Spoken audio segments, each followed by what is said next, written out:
नमस्ते दोस्तों। आज हम फिर आपके लिए गौतम बुद्ध की सत्य घटनाओं पर आधारित कहानियां लाए हैं। तो आइए शुरू करते हैं। नमो बुद्धाय आपके जीवन को बेहतर बनाने का एक सकारात्मक तरीका है कि आप हर दिन एक प्रेरणादायक कहानी जरूर सुनें। प्रेरणादायक कहानियां गहरे स्तर के ज्ञान को सीखने का एक शानदार तरीका है। यहाँ कुछ लघु प्रेरणादायक कहानियों का संग्रह है जो आपके मन और आत्मा के उत्थान की शक्ति को बढ़ा सकती है। प्रेरणादायक कहानियां हमेशा हमारे जीवन में महत्वपूर्ण भूमिका निभाती हैं क्योंकि हम ऐसी कहानियों से बहुत कुछ सीख सकते हैं। प्रेरणादायक कहानियों का इतिहास उतना ही पुराना है जितना कि स्वर्ग और नर्क की अवधारणा। कोई भी निर्धारित नहीं कर सकता है कि ये कहानियां वास्तव में कहां से शुरू हुई हैं, लेकिन तथ्य यह है कि ये कहानियां आत्म प्रेरणा और किसी के व्यक्तित्व को विकसित करने में महत्वपूर्ण भूमिका निभाती हैं। ये कहानियां हमेशा दिल को छूती हैं और भावनाएं पैदा करती हैं। इसीलिए जब भी हम कोई अच्छी प्रेरक कहानी सुनते हैं तो हमारी आत्मा तरोताजा हो जाती है। एक किसान की फसल पाले ने बर्बाद कर दी। उसके घर में अन्न का एक दाना भी नहीं बचा। गांव में ऐसा कोई नहीं था जो किसान की सहायता करे। किसान सोचता रहा कि वह क्या करे। जब कोई उपाय नहीं सूझा तो वह एक रात जमींदार के बाड़े में जाकर उसकी एक गाय चुरा लाया। जब सुबह हुई तो उसने गाय का दूध दुहाकर अपने बच्चों को भरपेट पिलाया। उधर जमींदार के नौकरों को जब पता चला कि किसान ने जमींदार की गाय चुराई है तो उन्होंने जमींदार से शिकायत की। जमींदार ने पंचायत में किसान को बुलाया। पांचों ने किसान से पूछा, यह गाय तुम कहां से लाए? किसान ने उत्तर दिया, इसे मैं मेले से खरीद कर लाया हूं। पंचों ने बहुत घुमा फिर कर सवाल किया किंतु किसान इसी उत्तर पर अड़िग रहा। फिर पंचों ने जमींदार से पूछा, क्या यह गया आपका ही है? जमींदार ने किसान की ओर देखा तो किसान ने अपनी आंखें नीची कर लीं। तब जमींदार ने किसान ने कहा, पंचों मुझसे भूल हुई, ये गाय मेरी नहीं है। पंचों ने किसान को दोष मुक्त कर दिया। घर पहुंचने पर जमींदार के नौकरों ने झूठ का बोलने का कारण पूछा तो जमींदार बोला, उस किसान की नजरों में उसका दर्द झलक रहा था। मैं उसकी विवशता समझ गया। यदि मैं सच बोलता तो उसे सजा हो जाती, इसलिए मैंने झूठ बोलकर एक परिवार को और संकटग्रस्त होने से बचा लिया। इतने में किसान जमींदार की गाय लेकर उसके घर पहुंच गया और जमींदार के पैरों में गिरकर माफी मांगने लगा। जमींदार ने उसे गले से लगाकर माफ कर दिया और उसकी आर्थिक सहायता की। वस्तुतः किसी के भले के लिए बोला गया झूठ पूर्णतः धार्मिक है, क्योंकि संकटग्रस्त की सहायता के लिए साधना की पवित्रता नहीं बल्कि साध्य की सात्विकता देखी जाती है। एक स्थान पर 3 पर्वत थे। उन पर्वतों के साथ लगी हुई एक बड़ी खाई थी जिसके कारण कोई उस तरफ नहीं जा पाता था। एक बार देवताओं का उस ओर आना हुआ। उन्होंने पहाड़ों से कहा, हमें इस क्षेत्र का नामकरण करना है। तुम में से किसी एक के नाम पर ही नामकरण किया जाएगा। हम तुम तीनों की एक एक इच्छा पूरी कर सकते हैं। 1 वर्ष बाद जिस पर्वत का सर्वाधिक विकास होगा उसी के नाम पर इस क्षेत्र का नामकरण किया जाएगा। पहले पर्वत ने वर मांगा, मैं सबसे ऊंचा हो जाऊं ताकि दूर दूर तक दिखाई दूं। दूसरे ने कहा, मुझे प्राकृतिक संपदाओं से भरकर घना और हरा भरा कर दो। तीसरे पर्वत ने वर मांगा, मेरी ऊंचाई कम कर इसे खाई को समतल बना दो ताकि यह संपूर्ण क्षेत्र उपजाऊ हो जाए। देवता तीनों की इच्छा पूर्ण होने का वरदान देकर चले गए। जब 1 वर्ष बाद देवता उस क्षेत्र में एक बार फिर पहुंचे तो उन्होंने देखा कि पहला पर्वत बहुत ऊंचा हो गया था किंतु वहां कोई नहीं जा पाता था। दूसरा पर्वत इतना अधिक घना व हरा भरा हो गया था कि उसके भीतर सूर्य की रोशनी तक नहीं पहुंच पाती थी, इसलिए कोई उसके भीतर जाने का साहस ही नहीं कर पाता था। तीसरे पर्वत की ऊंचाई बहुत कम हो गई थी और खाई भर जाने से उसके आसपास की भूमि उपजाऊ हो गई थी, इसलिए लोग वहां पर आकर बसने लगे थे। देवताओं ने उस क्षेत्र का नाम तीसरे पर्वत के नाम पर रखा। कथासार यह है कि हर किसी की निगाह में आने की इच्छा और शबे ऊंचा होना अहंकार का प्रतीक है। प्राकृतिक संपदाओं से भरा होने के बावजूद किसी के काम न आना स्वार्थी वृत्ति को दर्शाता है। अपने गुणों व धन का समाज विकास हेतु उपयोग करने वाला ही वास्तव में सम्मान का अधिकारी होता है। आश्रम में रहने वाले शिष्यों ने एक दिन अपने गुरु से प्रश्न किया, गुरुजी, धन, कुटुंब और धर्म में से कौन सच्चा सहायक है? गुरुजी ने उत्तर में यह कथा सुनाई। एक व्यक्ति के 3 मित्र थे। तीनों में से एक उसे अत्यधिक प्रिय था। वह प्रतिदिन उससे मिलता और जहां खिन्न जाना होता तो वह उसी के साथ जाता। दूसरे मित्र से उस व्यक्ति की मध्यम मित्रता थी, उससे वह 2-4 दिन में मिलता था। तीसरा मित्र से वह 2 माह में एक बार ही मिलता और कभी किसी काम में उसे साथ नहीं रखता था। एक बार अपने व्यापार के सिलसिले में उस व्यक्ति से कोई गलती हो गई, जिसके लिए उसे राजदरबार में बुलाया गया। वह घबराया और उसने प्रथम मित्र से सदा की भांति साथ चलने का आग्रह किया, किंतु उसने सारी बात सुनकर चलने से इनकार कर दिया, क्योंकि वह राजा से संबंध बिगाड़ना नहीं चाहता था। दूसरे मित्र ने भी व्यस्तता जताकर चलने में असमर्थता जताई, किंतु तीसरा मित्र न केवल साथ चला बल्कि राजा के समक्ष उस व्यक्ति का पक्ष जोरदार ढंग से प्रस्तुत किया, जिस कारण राजा ने उसे दोषमुक्त कर दिया। ये कथा सुनाकर गुरुजी ने समझाया, धन वह है जिसे परम प्रिय मन जाता है, किंतु मृत्यु के बाद वह किसी काम का नहीं। कुटुंब यथासंभव सहायता करता है, किंतु शरीर रहने तक ही। मगर धर्म वह है जो इस लोक और परलोक दोनों में साथ देते हैं और सभी प्रकार की दुर्गति से बचाता है। सार यह है कि मनुष्य को अपनी वाणी व आचरण दोनों से धर्म का पालन करना चाहिए। यही सुख शांति का स्थायी आधार है। एक दार्शनिक समस्याओं के अत्यंत सटीक समाधान बताते थे। एक बार उनके पास एक सेनापति पहुंचा और स्वर्ग नरक के विषय में जानकारी चाहिए। दार्शनिक ने उसका पूर्ण परिचय पूछा तो उसने अपने वीरतापूर्ण कार्यों के बारे में विस्तार बताया। उसकी बातें सुनकर दार्शनिक ने कहा, शक्ल सूरत से तो आप सेनापति नहीं भिखारी लगते हैं। मुझे विश्वास नहीं होता कि आप में हथियार उठाने की क्षमता भी होगी। दार्शनिक की अपमानजनक बातें सुनकर सेनापति को गुस्सा आ गया। उसने म्यान से तलवार निकाला ली। यह देखकर दार्शनिक ठहाका लगाते हुए बोले, अच्छा तो आप तलवार भी रखते हैं? यह शायद काठ की होगी। लोहे की होती तो अब तक आपके हाथ से छूटकर गिर गई होती। अब तो सेनापति आपसे बाहर हो गया। उसकी आंखें क्रोध से लाल हो गईं और वह दार्शनिक पर हमला करने को उद्यत हो गया। तभी दार्शनिक ने गंभीर होकर कहा, बस यही नरक है। क्रोध में उन्मत्त होकर आपने अपना विवेक खो दिया और मेरी हत्या करने को तत्पर हो गए। दार्शनिक की बात सुनकर सेनापति ने शांत होकर तलवार म्यान में वापस रख ली। तब दार्शनिक ने कहा, विवेक जागृत होने पर व्यक्ति को अपनी भूलों का एहसास होने लगता है।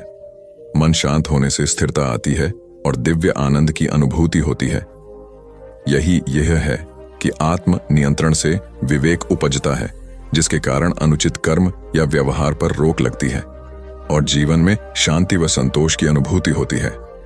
एक सेठ ने संकल्प लिया कि 12 वर्ष तक वह प्रतिदिन कथा सुनेंगे। उनकी कामना थी कि उनकी धन संपदा बढ़ती रहे। ईश्वर के प्रति भक्ति भाव प्रदर्शित करने के लिए उन्होंने यह मार्ग चुना। संकल्प लेने के बाद कथा सुनाने के लिए ब्राह्मण की खोज आरंभ हुई। सेठ जी चाहते थे कि अत्यल्प पारिश्रमिक पर कार्य हो जाए, इसलिए उन्होंने अनेक ब्राह्मणों का साक्षात्कार लिया। अंत में उन्हें एक जैसा सदाचारी धर्मनिष्ठा ब्राह्मण मिला, जिसने 12 वर्ष तक बहुत कम पारिश्रमिक पर कथा सुनाना स्वीकार कर लिया। ब्राह्मण तय समय पर प्रतिदिन आता और सेठ जी को कथा सुना जाता। 12 वर्ष होने ही वाले थे कि सेठ जी को अत्यंत जरूरी व्यापारिक कार्य से बाहर जाना पड़ा। जाने के पूर्व उन्होंने जब यह बात ब्राह्मण को बताई तो वह बोला, आपके स्थान पर आपके पुत्र कथा सुन लेगा, यह धर्मानुसार ही है। सेठ जी ने शंका व्यक्त की, कथा सुनकर मेरा पुत्र वैरागी तो नहीं हो जाएगा? ब्राह्मण ने कहा, इतने वर्षों तक कथा सुनने के बाद आप सन्यासी नहीं बने तो 2-4 दिन में आपका पुत्र कैसे वैरागी बन जाएगा? सेठ से कहा, मैं तो कथा इसलिए सुनता था कि धार्मिकता का पुण्य मिले, किंतु कथा के प्रभाव से मैं वैरागी न बनूं। यह सुनकर ब्राह्मण बोला, क्षमा करें सेठ जी, आपको कथा का कोई पुण्य नहीं मिलेगा, क्योंकि आपकी धार्मिकता हार्दिक नहीं दिखावटी है और आप इसे स्वार्थवश कर रहे थे। सेठ जी निरुत्तर हो गए। एक महात्मा के शिष्यों में एक राजकुमार और एक किसान पुत्र भी शामिल थे। राजकुमार को राजपुत्र होने का अहंकार था, जबकि किसान का बेटा विनम्र और कर्मठ था। राजकुमार के पिता अर्थात वहां के राजा प्रतिवर्ष एक प्रतियोगिता का आयोजन करते थे, जिसमें प्रतिभागियों की बुद्धि का पैनापन और दृष्टि की विशालता परखी जाती थी। उसमें हिस्से लेने के लिए दूर दूर से राजकुमार आते थे। अध्ययन पूरा होने पर राजकुमार ने किसान पुत्र को उक्त प्रतियोगिता में शामिल होने का न्योता दिया ताकि वहां बुलाकर उसका निरादर किया जाए। जब किसान पुत्र प्रतियोगिता स्थल पर पहुंचा तो राजकुमार व अन्य राजपुत्रों ने उसे अपने मध्य बैठने से इनकार कर दिया। अंततः किसान पुत्र अलग बैठा गया। राजा ने प्रश्न पूछा, यदि तुम्हारे समक्ष एक घायल शेर आ जाए तो तुम उसे छोड़ ढाकर भाग जाओगे या उसका उपचार करोगे? सभी राजकुमारों का एक ही उत्तर था कि शेर एक हिंसक प्राणी है, हम अपने प्राण संकट में डालकर उस शेर का उपचार नहीं करेंगे। किंतु किसान पुत्र बोला, मैं शेर का उपचार करूंगा क्योंकि उस समय घायल जीव को बचाना मेरा परम कर्तव्य होगा। मनुष्य होने के नाते यही मेरा कर्म है। शेर का कर्म है मांस खाना, स्वस्थ होने पर वह मुझ पर हमला अवश्य करेगा, इसीलिए मुझे बुद्धि से कार्य लेना होगा। मैं शेर का उपचार करूंगा। जब मुझे लगेगा कि अब इसकी जान को कोई खतरा नहीं है तो मैं शेर के पूर्णतः अपने पैरों पर खड़ा होने से पहले तुरंत सुरक्षित स्थान पर छिप जाऊंगा। इस तरह मैं शेर व अपने दोनों के प्राण बचा पाऊंगा। एक साधारण किसान पुत्र के मुख से ऐसी बुद्धिमत्ता पूर्वक बातें सुनकर राजा बहुत प्रभावित हुए व उसे विजेता घोषित करते हुए मंत्री पद प्रदान किया। वस्तुतः व्यक्ति का मूल्यांकन उसके वस्त्र या रहन सहन से नहीं बल्कि उसके विचार व कर्मों के आधार पर होना चाहिए। दंडी स्वामी बहुत बड़े विद्वान थे। वे सत्य के आग्रही थे और अहंकार व पाखंडी से दूर रहते थे। उनका आश्रम मथुरा में था। उसने शिक्षा पाने दूर दूर से लोग आते थे। उनके शिष्यों में दयानंद भी थे। सभी शिष्यों के मध्य आश्रम के कार्यों का स्पष्ट विभाजन था, किंतु दयानंद से अधिक काम लिया जाता था। उन्हें भोजन भी कम दिया जाता, जिसमें मात्र गुड़ व भुने हुए चने होते थे। रात में पढ़ने के लिए प्रकाश की सुविधा भी उन्हें नहीं दी जाती थी, जबकि दूसरे शिष्यों को अनेक प्रकार की सुविधाएं प्राप्त थीं। स्वामी जी के शिष्य दयानंद के प्रति उनके इस व्यवहार से चकित थे और परस्पर बातचीत में इसकी निंदा भी करते थे, किंतु दयानंद को गुरु की निंदा अच्छी नहीं लगती थी। वे अन्य शिष्यों को ऐसा करने से रोकते थे और सदैव खुश रहकर गुरु की आज्ञा का पालन करते थे। एक दिन एक शिष्य ने स्वामी जी से इसका कारण पूछा तो वे मौन ही रहे। अगले दिन उन्होंने अपने शिष्यों के मध्य शास्त्रार्थ करने का निर्णय लिया। सभी शिष्यों को बुलाकर उन्हें बहस हेतु एक विषय दे दिया। उन्होंने सारे शिष्यों को एक तरफ और दयानंद को अकेले दूसरी तरफ बैठाया। शास्त्रार्थ शुरू हुआ तो सभी शिष्यों पर दयानंद भारी पड़े और जीत गए। तब दंडी स्वामी ने शेष शिष्यों से कहा, देखा आप लोगों ने, दयानंद अकेला आपसे लोहा ले सकता है क्योंकि वह हर काम पूर्ण समर्पण से करता है। दयानंद खरा सोना है और सोना आग में तपकर ही निखरता है। यही दयानंद आगे चलकर भारत के महान समाज सुधारक दयानंद सरस्वती के नाम से विख्यात हुए।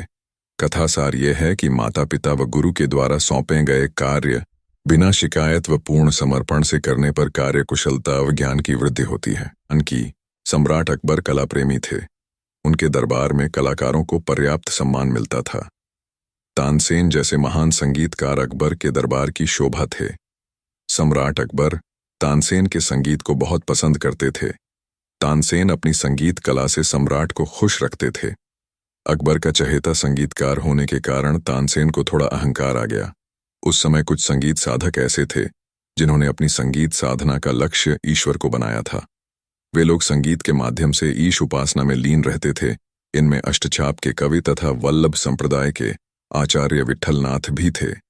एक बार तानसेन की मुलाकात आचार्य विठलनाथ से हुई। आचार्य विठलनाथ को तानसेन से वार्तालाप के दौरान आभास हुआ कि तानसेन के अंदर अहंकार की भावना है। आचार्य विठलनाथ के कहने पर तानसेन ने गायन प्रस्तुत किया। विठलनाथ ने तारीफ करते हुए तानसेन को 1000 रुपये व 2 कौड़ी इनाम के रूप में दी। तानसेन ने कौड़ियां देने का कारण पूछा तो विठलनाथ बोले, आप मुगल दरबार के मुख्य गायक हैं, इसलिए 1000 रुपये का इनाम आपकी हैसियत को ध्यान में रखकर दिया है और यह 2 कौड़ी मेरी व्यक्तिगत दृष्टि में आपके गायन की कीमत है। तानसेन को बहुत बुरा लगा। तब विठलनाथ ने कृष्ण भक्त गोविंद स्वामी को गायन करने का आग्रह किया। गोविंद स्वामी ने गायन प्रस्तुत करने का आग्रह किया। गोविंद स्वामी ने गायन प्रस्तुत करने का आग्रह किया। गोविंद स्वामी ने गायन प्रस्तुत किया, जिसे सुनकर तानसेन की गलतफहमी दूर हो गई। तानसेन बोले, विठलनाथ जी महाराज, मेरे गायन की कीमत वास्तव में 2 कौड़ी ही है, क्योंकि मैं सम्राट को खुश करने के लिए गाता हूं। और आप ईश्वर को प्रसन्न करने के लिए गाते हैं। मखमला व टाट का मुकाबला भला कैसे संभव है? आपने अच्छा किया जो मेरा अहंकार तोड़ दिया। वस्तुतः भौतिक उपलब्धि की चाह में किए गए कर्म से सदैव वह कर्म श्रेष्ठ होता है जो विशुद्ध रूप से परमात्मा को समर्पित हो। एक संत के आश्रम में सैकड़ों गायें थीं। गायों के दूध से जो भी धन आता उससे आश्रम का संचालन कार्य होता था। एक दिन एक शिष्य बोला, गुरुजी, आश्रम के दूध में निरंतर पानी मिलाया जा रहा है। संत ने उसे रोकने का उपाय पूछा तो वह बोला, एक कर्मचारी रख लेते हैं जो दूध की निगरानी करेगा। संत से स्वीकृति दे दी। अगले ही दिन कर्मचारी रख लिया गया। 3 दिन बाद भी शिष्य फिर आकर संत से बोला, इस कर्मचारी की नियुक्ति के बाद से तो दूध में और भी पानी मिल रहा है। संत ने कहा, एक और आदमी रख लो जो पहले वाले पर नजर रखे। ऐसा ही किया गया, लेकिन 2 दिन बाद तो आश्रम में हड़कंप मच गया। सभी शिष्य संत के पास आकर बोले, आज दूध में पानी तो था ही, साथ ही एक मछली भी पाई गई। तब संत ने कहा, तुम मिलावट रोकने के लिए जितने अधिक निरीक्षक रखोगे, मिलावट उतनी ही अधिक होगी। क्योंकि पहले इस अनैतिक कार्य में कम कर्मचारियों का हिस्सा होता था तो कम पानी मिलता था। एक निरीक्षक रखने से उसके लाभ के मद्देनजर पानी की मात्रा और बढ़ गई। जब इतना पानी मिलाएंगे तो इसमें मछली नहीं तो क्या मक्खन मिलेगा? शिष्यों ने संत से समाधान पूछा तो वे बोले, हमारी सबसे पहले कोशिश यह होनी चाहिए कि हम उन लोगों को धर्म के मार्ग पर लाएं। हमें उनकी मानसिकता बदलकर उन्हें निष्ठावान बनाने की कोशिश करनी चाहिए ताकि वे यह कृत्य छोड़ दें। सार यह है कि बुराई पर प्रतिबंध लगाने के स्थान पर यदि आत्मबोध जागृत किया जाए तो व्यक्ति स्वयं ही कुमार्ग का त्याग कर देता है। सदियों पहले की बात है। राजा सूर्यसेन प्रतापगढ़ का राजा था। राजा की इकलौती संतान उसकी पुत्री भानुमति थी। वह अत्यंत सुंदर थी। भानुमति के विवाह योग्य होने पर राजा को पुत्री के लिए एक योग्य वर की तलाश थी। राजा एक ऐसा बुद्धिमान वर खोजना चाहता था जो उसकी पुत्री से विवाह के पश्चात उसके राज्य को भी संभाल सके। राजा ने ऐलान किया कि जो कोई भी राजकुमारी से विवाह करना चाहता है वह संसार की सबसे मूल्यवान वस्तु लेकर आए। अनेक राजकुमार कई मूल्यवान वस्तुएं लेकर राजा के समक्ष उपस्थित होते रहते थे, किंतु राजा ने सबको नकार दिया। राजा को यकीन था कि एक दिन कोई न कोई योग्य युवक इस शर्त को जरूर पूरा करेगा। एक दिन उसी राजा के राज्य के एक गांव के किसान के पुत्र रघु को राजा के इस शर्त के बारे में पता लगा। रघु बहुत बुद्धिमान था। उसने विवेकपूर्ण तरीके से सोचा और फिर एक दिन 3 वस्तुएं लेकर राजा के दरबार में हाजिर हो गया। राजा से अनुमति पाकर वह बोला, मैं दुनिया की 3 सबसे महत्वपूर्ण वस्तुएं लाया हूं। मेरे हाथ में यह मिट्टी है जो हमें अन्न देती है, यह जल है जो अमूल्य है और इसके बिना जीवन संभव नहीं है। तीसरी वस्तु पुस्तक है। पुस्तकें ज्ञान का आधार होती हैं और ज्ञान के बिना सृष्टि का संचालन असंभव है। रघु की बुद्धिमता से राजा प्रभावित हुआ और उसने भानुमति का विवाह उससे करके उसे राज्य का योग्य उत्तराधिकारी घोषित कर दिया। सार यह है कि बुद्धि, विवेक और ज्ञान से कठिन प्रश्नों का हल निकल जाता है। एक दिन कैलाश पर्वत पर शिव पार्वती बैठे थे। दोनों के मध्य पृथ्वीलोक के विषय में बातचीत चल रही थी। दोनों ने पृथ्वीलोक भ्रमण करने का फैसला किया और फिर भ्रमण के लिए निकल पड़े। तभी एक नगर के ऊपर से गुजरते हुए मां पार्वती ने देखा कि एक वृद्ध दंपत्ति अपने पुत्र के साथ दयनीय हालत में भिक्षा मांग रहा है। पार्वती दुखी हो गई। वे शंकर जी से बोली, प्रभु, आपकी बनाई दुनिया में कैसे गरीब लोग हैं, इनकी मदद कीजिए। शिव जी ने कहा, मैं इन्हें प्रसन्न नहीं कर सकता क्योंकि ये अपने मन की दुर्बलता व नकारात्मक सोच के कारण दुखी हैं। परंतु पार्वती जी का आग्रह जारी रहा। आखिर शिव जी को प्रणाम किया। शिव जी ने उन्हें वरदान मांगने को कहा। वृद्ध औरत बोली, देव, आप मुझे 18 वर्ष की युवती बना दें। शिव जी ने तथास्तु कह दिया। यह देख वृद्ध चिढ़कर बोला, दुष्टा, मुझे पता था कि अपने आसक्तियुक्त आचरण के कारण मुझे इस अवस्था में तू छोड़कर जाएगी। शिव जी बोले, आप क्यों परेशान हो रहे हैं, आप भी वरदान मांग लें। वृद्ध ने कहा, आप इसे स्वरी बना दें। भगवान शिव के तथास्तु कहते ही वह स्वरी बन गई। मां की दशा देखकर पुत्र रोने लगा। शिव जी ने उसे भी वरदान मांगने को कहा तो वह बोला, भगवान, आप मेरी मान को उसके असली रूप में कर दें। भगवान शिव के तथास्तु कहते ही वह फिर से वृद्ध स्त्री बन गई। भगवान शिव ने कहा, आप लोगों ने अच्छा वरदान मांगने का अवसर खो दिया। यह कहकर शिव गायब हो गए। ये सब देख पार्वती ने शिव से कहा, प्रभु, आपने सत्य कहा था, अच्छा वरदान मांगते कैसे? आखिर मन की दुर्बलता ही बाहर आई। वस्तुतः असंयमी व असंतुष्ट लोग अच्छे अवसरों का लाभ नहीं उठा पाते और दुखी ही बने रहते हैं। किसी गांव में राम और श्याम नाम के दो कुबड़े साथ साथ रहते थे। राम गरीब और श्याम अमीर था, किंतु दोनों में अच्छी मित्रता थी।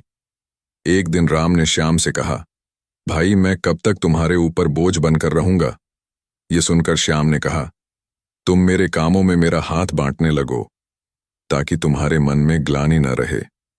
अगले दिन से राम श्याम के कार्यों में सहयोग करने लगा। कुछ दिनों तक सब कुछ ठीक रहा, किंतु धीरे धीरे श्याम राम से अधिकाधिक काम करने लगा और उसे अपमानित भी करने लगा। उसके रूखे व्यवहार से दुखी हो राम ने उसका घर छोड़ दिया और जंगल की तरफ चल पड़ा। जंगल में राम की भेंट एक वृक्ष यक्ष से हुई। उसकी दुख भरी कहानी सुनकर यक्ष को उस पर दया आ गई। उसने राम के कुबड़ पर हाथ फिराया तो वह ठीक हो गया। फिर यक्ष ने उसे एक थैली देते हुए कहा, इसमें सोने की मुहरें हैं। यदि तुम सदैव सदाचरण करोगे तो यह थैली कभी तुम्हारा साथ नहीं छोड़ेगी। राम जब वापस गांव लौटा तो श्याम के मन में लोभ जागृत हुआ और वह भी जंगल पहुंच गया।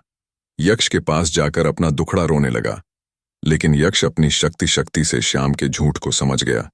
श्याम का लालच देखकर यक्ष ने उसकी पीठ पर एक और कुंवर पैदा कर दिया और उसे भगा दिया। कथासार यह है कि व्यक्ति के कर्मों से ही उसका वर्तमान और भविष्य तय होता है। अतः कभी झूठ से आगे बढ़ने की मत सोचो, सदा सत्कर्मों की राह पर चलो। अपने काम को खुद नहीं समझे महत्वहीन। मुकेश दफ्तर में नए हैं। पहले वह दूसरे संस्थान में काम करते थे। अपना काम तल्लीनता से करते हैं, लेकिन चेहरा बताता है कि मुकेश अपने काम से खुश नहीं है। एक दिन इस बारे में पूछने पर उन्होंने कहा, जब काम में मन नहीं लगे तो चेहरा उदास हो ही जाता है। काम में मन क्यों नहीं लग रहा है? यह पूछने पर उन्होंने कहा, अरे यह भी कोई काम है। इसके बाद उन्होंने ढेर सारे तथ्यों के साथ अपने काम को महत्वहीन बताने की कोशिश की। उन्होंने यह भी कहा कि इस समय जो काम मेरे जिम्मे है उसके आधार पर दूसरे संस्थान में नौकरी भी नहीं मिलेगी। इस बात को मुकेश के रिपोर्टिंग मैनेजर मिस्टर कुमार को बताया गया। वह सुलझे हुए इंसान हैं। उन्होंने तरीके से मुकेश को समझाया कि उनका काम कैसे महत्वपूर्ण है। मिस्टर कुमार ने उनसे पूछा, मुकेश, पहले अपने काम के बारे में बताइए। मुकेश ने कहा, मेरा काम यह देखना है कि हमारी कंपनी के प्रोडक्ट में कहां-कहां गड़बड़ी है, उसे कैसे दूर किया जा सकता था। आगे ऐसा क्या किया जाए जिससे पुरानी खामियां फिर से सामने नहीं आए। मुकेश की बात खत्म होते ही मिस्टर कुमार ने कहा, यह जानकर अच्छा लगा कि आपको अपने काम की अच्छी समझ है। जैसा आपने कहा है उसके अनुसार आपका काम प्रोडक्ट को कैसे बेहतर बनाया जाए और उसके निर्माण के दौरान की खामियों को दूर करने से जुड़ा है। मुकेश ने हाँ में सर हिलाया। इसके बाद मिस्टर कुमार ने पूछा, जब प्रोडक्ट को लेकर इतनी बड़ी ही जिम्मेदारी कंपनी ने आपको दी है, तब आप अपने काम को महत्वहीन क्यों समझते हैं? एक आम धारणा है कि जो लोग प्रोडक्ट के निर्माण से सीधे जुड़े हैं वही मेनस्ट्रीम में काम करते हैं, लेकिन हर काम मेनस्ट्रीम का होता है। अगर ऐसा नहीं होता तो कंपनी आपके ऊपर खर्च नहीं करती। कंपनी को पता है कि आपके काम का परिणाम प्रोडक्ट पर दिखेगा। इसलिए इस बात को मन से निकालिए कि आप जो काम कर रहे हैं उसकी पूछ नहीं है। ध्यान से देखेंगे तो लगेगा कि आपका काम ही सबसे महत्वपूर्ण है। एकता और समझदारी। ऊंचे आकाश में सफेद कबूतरों की एक टोली उड़कर जा रही थी। बहुत दूर जाना था उन्हें, लंबा रास्ता था। सुबह से उड़ते उड़ते थकान होने लगी थी। सूरज तेजी से चमक रहा था। कबूतरों को भूख लगने लगी थी। तभी उन्होंने देखा कि नीचे जमीन पर चावल के बहुत से दाने पड़े थे। कबूतरों ने एक दूसरे से कहा, चलो भाई, थोड़ी देर रुककर कुछ खा लिया जाए, फिर आगे जाएंगे। एक बुजुर्ग कबूतर ने चारों ओर देखा। वहां दूर दूर तक कोई घर या मनुष्य दिखाई नहीं दे रहा था। फिर चावल के ये दाने यहां कहां से आए? बुजुर्ग कबूतर ने बाकी कबूतरों को समझाया, मुझे लगता है कि यहां कुछ गड़बड़ है, तुम लोग नीचे मत उतरो। लेकिन किसी ने भी उसकी बात नहीं सुनी। सभी कबूतर तेजी से उतरे, दाना चुगने लगे। इतने बढ़िया दाने बहुत दिनों के बाद खाने को मिले थे। वे बहुत खुश थे। जब सभी ने भरपेट खा लिया तो बोले, चलो भाई अब आगे चला जाए। लेकिन यह क्या? जब उन्होंने उड़ने की कोशिश की तो उड़ ही नहीं पाए। दोनों के साथ साथ वहां एक चिड़ीमार का जाल भी था जिसमें उनके पांव फंस गए थे। उन्हें अपनी गलती पर पछतावा हुआ। बूढ़ा कबूतर पेड़ पर बैठकर सब देख रहा था। उसने जब अपने साथियों को मुसीबत में देखा तो फौरन उड़ा और चारों ओर देखा। दूर उसे चिड़ीमार आता दिखाई दिया। वह फौरन लौटा और अपने साथियों को बताया। सब वहां से निकलने का उपाय सोचने लगे। तब बूढ़े कबूतर ने कहा, दोस्तों, एकता में बड़ी शक्ति होती है। सब एक साथ उड्डड होगे तो जाल तुम्हें रोक नहीं पाएगा। उसने गिना, 1 2 3। उड़ो सारे कबूतरों ने एक साथ जोर लगाया और जाल उनके साथ उठने लगा। जब तक चिड़ीमार वहां पहुंचा तब तक जाल काफी ऊपर उठ चुका था। वह देखता ही रह गया और कबूतर जाल लेकर उड़ गए। बूढ़ा कबूतर सबसे आगे उड़ रहा था। काफी देर उड़ने के बाद वे नीचे उतरे। वहां कबूतरों के दोस्त चूहे रहते थे। चूहों ने अपने तेज दांतों से जाल काट दिया। इस तरह बूढ़े कबूतर की समझदारी और साथ मिलकर काम करने से सभी कबूतर बच गए। अवश्य सुननी चाहिए। तो चलिए कहानी को शुरू करते हैं। नुकसान का मातम मनाने से नहीं मिलती सफलता। एक बार आकाश नाम का लड़का मायूस बैठा था। उसे व्यापार में बहुत नुकसान हुआ था। बैंक से भी उसने कर्ज ले रखा था, लेकिन नुकसान की वजह से वह किस्त चुकाने की स्थिति में नहीं था। उसे डर लग रहा था कि बैंक वाले दबाव बनाने लगेंगे तो वह क्या करेगा। उसे यह भी समझ में नहीं आ रहा था कि आगे कौन सा काम शुरू करें। जिस बिजनेस में नुकसान हुआ था उसे दोबारा शुरू करने की हिम्मत आकाश में नहीं थी। यही सब सोचकर वह परेशान रहने लगा। एक दिन उसका दोस्त परेश उससे मिलने आया। परेश ने आकाश को देखते ही कहा, क्या बात है यार, बहुत परेशान लग रहे हो। आकाश ने अपनी परेशानी छुपाने की कोशिश करते हुए कहा, कुछ नहीं यार, बिजनेस में थोड़ा उतर चढ़ाव आता रहता है। परेश ने कहा, तुम्हारा चेहरा बता रहा है कि मामला गंभीर है, मुझसे छुपाओ नहीं। परेश की बात सुनकर आकाश ने उसे अपनी सारी कहानी बता दी। इसके बाद उसने पूछा, मेरी जगह तुम होते तो क्या करते। परेश ने थोड़ा सोचने के बाद कहा, अगर मैं तुम्हारी जगह होता तो अपनी असफलता पर पछतावा नहीं करता, आगे क्या करना है उस पर विचार करता। पछतावा करते रहने से आदमी नुकसान से, दुख से बाहर नहीं निकल पाता है।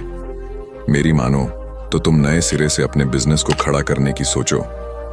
मित्र की सलाह के बाद आकाश ने कहा, तुम बात तो ठीक कह रहे हो, लेकिन मुझ में फिर से वही बिजनेस शुरू करने की हिम्मत नहीं है।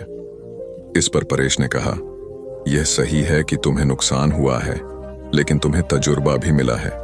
अगर तुम कुछ नया शुरू करने की योजना बनाते हो तो तुम्हें शून्य से शुरू करना होगा। अगर तुम अपने पुराने काम को नए सिरे से शुरू करते हो तो तुम्हें बहुत ज्यादा होमवर्क करने की जरूरत नहीं पड़ेगी। मेरी राय में तुम्हें नुकसान का मातम नहीं मानना चाहिए। काम को नए सिरे से शुरू करने की प्लानिंग करनी चाहिए। जितना ज्यादा नुकसान के बारे में सोचोगे उतना अधिक तुम अपनी सफलता से दूर होते जाओगे। तो असफलता से भी सीखने की कोशिश करनी चाहिए। शेखर ने अपने दादाजी से यह सवाल पूछा। सभी भी अपने जीवन में आगे बढ़ना चाहते हैं, लेकिन बहुत कम लोग ही अपने लक्ष्य तक पहुंच पाते हैं। अगर अपने लक्ष्य तक पहुंचना है तो क्या करना चाहिए। शेखर स्नातक अंतिम वर्ष का छात्र है और प्रतियोगिता परीक्षाओं की तैयारी कर रहा है। उसके दादाजी प्राइमरी स्कूल से रिटायर्ड शिक्षक हैं। उन्होंने शेखर का सवाल सुनने के बाद कहा, अपने लक्ष्य तक पहुंचने के लिए व्यक्ति को सबसे पहले खुद को असफलताओं को स्वीकार करने के लिए तैयार करना चाहिए। दादाजी का जवाब सुनने के बाद शेखर ने पूछा, मैं आपकी बात समझ नहीं पाया। आखिर अपने आप को असफलता के लिए तैयार कर सफलता कैसे पाई जा सकती है। शेखर का सवाल सुनने के बाद दादाजी ने कहा, इस बात को मैं तुम्हारा ही उदाहरण देकर समझता हूं। तुम इस समय प्रतियोगिता परीक्षाओं की तैयारी कर रहे हो। तुम अगले वर्ष होने वाली परीक्षाओं में बैठोगे। तुम यही सोचकर बैठोगे कि तुम्हें सफलता मिलेगी। दादाजी की बात पर शेखर ने हाँ में सिर हिलाया। इसके बाद दादाजी जी ने कहा, मान लो तुम अपने पहले प्रयास में असफल हो जाते हो तो तुम क्या करोगे। शेखर ने कहा, मुझे बहुत निराशा होगी। मैं तैयारी में अपनी तरफ से कहीं कमी नहीं छोड़ रहा हूं। दादाजी ने कहा, निराशा ही असफलता की जड़ है। वह कैसे? शेखर ने सवाल किया। दादाजी बोले, तुम्हें लगता है कि तुम्हारी तैयारी मुकम्मल है, लेकिन परीक्षा तो दूसरे की इच्छा पर निर्भर है। अगर तुम पहले प्रयास में असफल होने के बाद निराश हो जाते हो तो तुम्हारी आगे की तैयारी प्रभावित होगी। अगर तुम असफलता को अपनी कमियों को दुरुस्त करने का मौका मानोगे, तभी आगे की तैयारी में उन्हें दूर कर पाओगे। हर परीक्षार्थी यही सोचता है कि उसकी तैयारी पूरी है, लेकिन सफलता कुछ लोगों को ही मिलती है। ये वही लोग होते हैं जो अपनी असफलता से सीखते हैं ही और दूसरों की असफलता से भी सीखने की कोशिश करते हैं। एक शहर में एक बहुत अमीर व्यक्ति रहता था।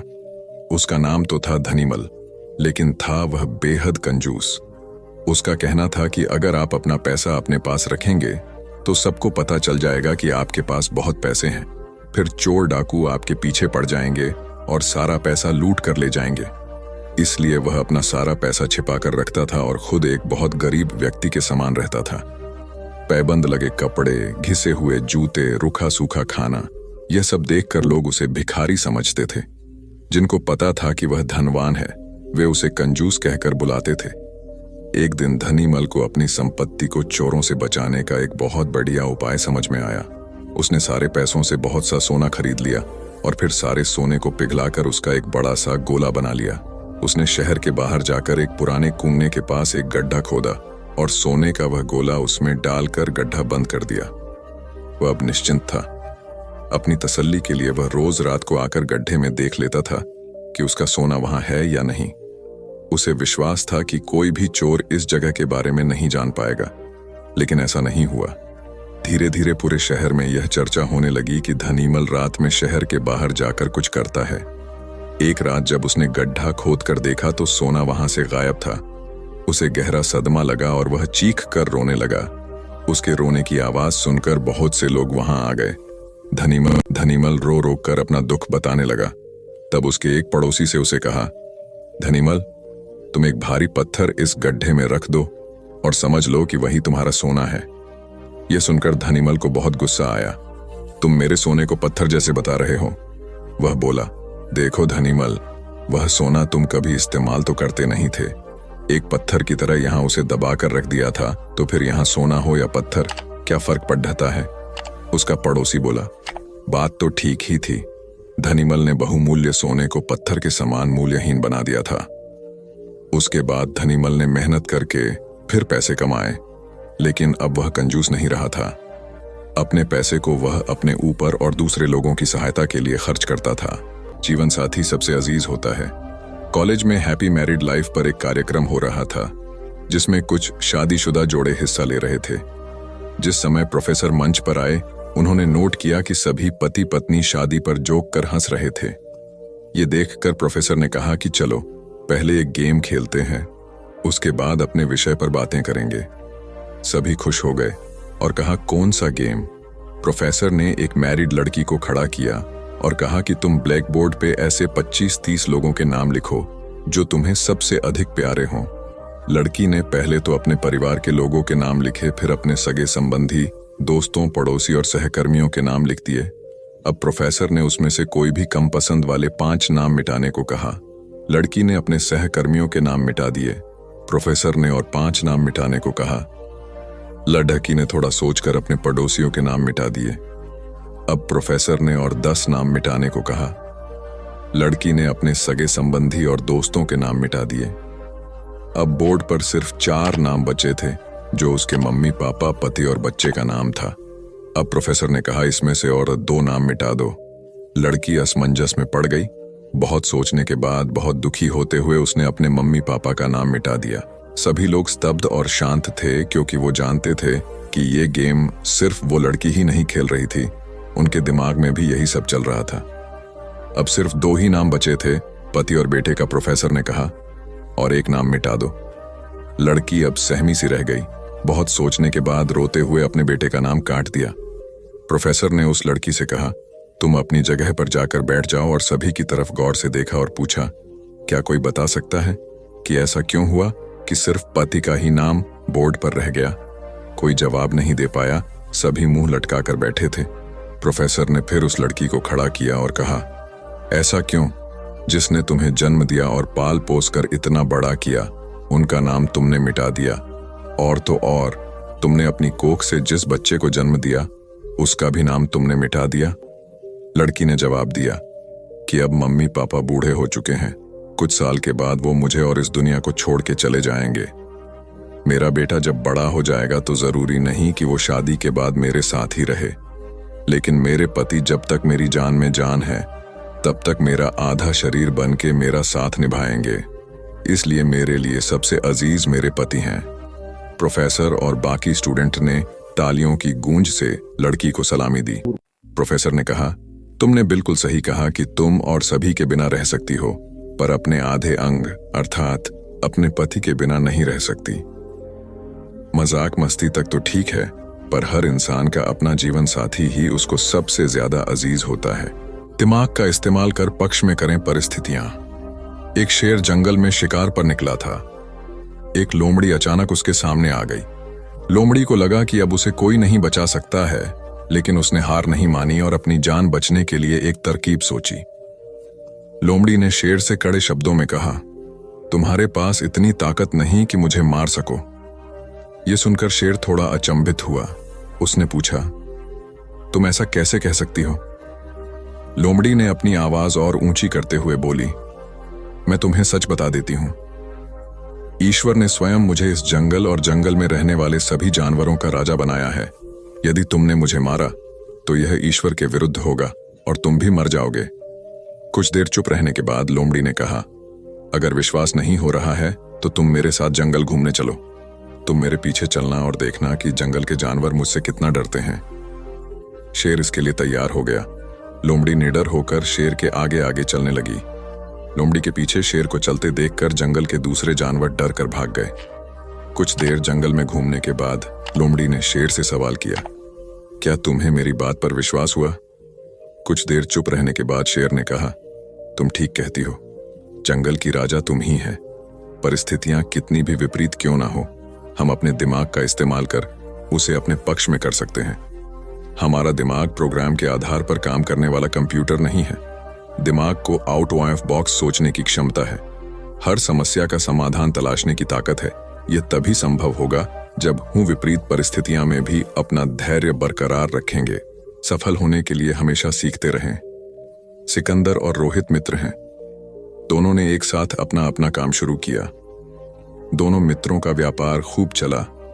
कुछ समय बाद रोहित ने सोचा कि अब मेरा व्यापार चल पड़ा है, मैं तरक्की करता चला जाऊंगा, इसलिए अब मुझे इस लाइन में कुछ नया सीखने की जरूरत नहीं है। व्यापार में उतार चढ़ाव आते रहते हैं। रोहित के व्यापार में भी ऐसी स्थिति आई और उसे नुकसान झेलना पड़ा। सिकंदर के व्यापार में भी उतार चढ़ाव आए, पर उसे उतना नुकसान नहीं हुआ जितना रोहित को हुआ। रोहित सोचने लगा कि सिकंदर ने अपने नुकसान को नियंत्रित कैसे किया। रोहित ने इस बारे में उससे पूछने का मन बनाया। जब उसने सिकंदर से इस बारे में पूछा तब सिकंदर ने कहा कि मैं अभी सीख रहा हूं। रोहित ने कहा, मैं समझा नहीं। सिकंदर ने अपनी बात समझाते हुए कहा, मैं अपनी ही नहीं दूसरों की गलतियों और कामयाबी से भी सीखता हूं। इससे मेरे जीवन में एक जैसी परेशानी बार बार नहीं आती। अगर आती भी है तो आसानी से हल हो जाती है। सिकंदर की बात सुनकर रोहित को अपनी गलती का एहसास हुआ। उसे एहसास हुआ कि शुरुआती सफलता के बाद उसने सीखना एकदम छोड़ दिया था। यही वजह है कि अपने व्यापार में होने वाले नुकसान का आकलन वह नहीं कर पाया। जीवन में सफल होने के लिए सीखते रहना जरूरी है। इंसान को हमेशा सीखते रहना चाहिए। इससे उसके भीतर नकारात्मक विचार नहीं आते हैं, बल्कि उसमें सकारात्मक बदलाव आता रहता है और सफलता की सीढ़ियां चढ़ता रहता है। सीखते रहने वाले व्यक्ति को सफलता के अवसर भी ज्यादा मिलते हैं। सबसे बड़ी बात यह है कि इस तरह के व्यक्ति में अहंकार नहीं होता। जिसके मन में अहंकार होगा वह कभी सीखने का प्रयास नहीं करेगा। घमंड कुल्हाड़ी हुई निरुत्तर। एक बार कुल्हाड़ी और लकड़ी के एक डंडे में विवाद छिड़ गया। दोनों स्वयं को शक्तिशाली बता रहे थे। हालांकि लकड़ी का डंडा बाद में शांत हो गया, किंतु कुल्हाड़ी का बोलना जारी रहा। कुल्हाड़ी में घमंड अत्यधिक था। वह गुस्से में भरकर बोल रही थी, तुमने स्वयं को समझ क्या रखा है? तुम्हारी शक्ति मेरे आगे पानी भरती है। मैं चाहूं तो बड़े बड़े वृक्षों को पल में काट कर गिरा दूं, धरती का सीना फाड़कर उसमें तालाब कुआं बना दूं। तुम मेरी बराबरी कर पाओगे? मेरे सामने से हट जाओ, अन्यथा तुम्हारे टुकड़े टुकड़े कर दूंगी। लकड़ी का डंडा कुल्हाड़ी की अहंकारपूर्ण बातों को सुनकर धीरे से बोला, तुम जो कह रही हो वह बिल्कुल ठीक है, किंतु तुम्हारा ध्यान शायद एक बात की ओर नहीं गया। जो कुछ तुमने करने को कहा है बेशक तुम कर सकती हो, किंतु अकेले अपने दम पर नहीं कर सकती। कुल्हाड़ी ने चिढ़कर कहा, क्यों? मुझ में किस बात की कमी है? डंडा बोला, जब तक मैं तुम्हारी सहायता न करूं तुम यह सब नहीं कर सकती हो। जब तक मैं हत्या बनकर तुम में न लगाया जाऊं तब कोई किसे पकड़कर तुमसे ये सारे काम लेगा? बिना हत्थे की कुल्हाड़ी से कोई काम लेना असंभव है। कुल्हाड़ी को अपनी भूल का एहसास हुआ और उसने डंडे से क्षमा मांगी। कथा सार यह है कि दुनिया सहयोग से चलती है। जिस प्रकार ताली दोनों हाथों के मेल से बजती है, उसी प्रकार सामाजिक विकास भी परस्पर सहयोग से ही संभव होता है। यदि जीवन का संतुलन बिगड़ा और थकान आई तो समझ लीजिए कि बीमारी आई, और यदि वापस ऊर्जा अर्जित करने के लिए विश्राम किया जा रहा है तो ऐसी थकान वरदान भी साबित हो सकती है। इन दिनों जिस तरह की हमारी जीवन शैली है, इसमें असंतुलन बहुत अधिक है। सुबह उठने से लेकर रात को सोने तक शरीर की कुछ नियमित क्रियाएं हैं, आदमी उसे भूल गया है। गौतम बुद्ध बहुत काम करते पर कभी थकते नहीं थे। आज भी कई साधु संत उतना ही परिश्रम कर रहे हैं जितना एक कॉर्पोरेट जगत का सफल व्यक्ति करता है, और जब वे रात को सोते हैं तो पूरी बेफिक्री के साथ। बुद्ध से उनके शिष्यों ने एक बार पूछा था, आप थकते नहीं? बुद्ध का उत्तर था, जब मैं कुछ करता ही नहीं तो थकूंगा कैसे? बात सुनने में अजीब लगती है लेकिन है बड़ी गहरी। अध्यात्म ने इसे साक्षी भाव कहा है।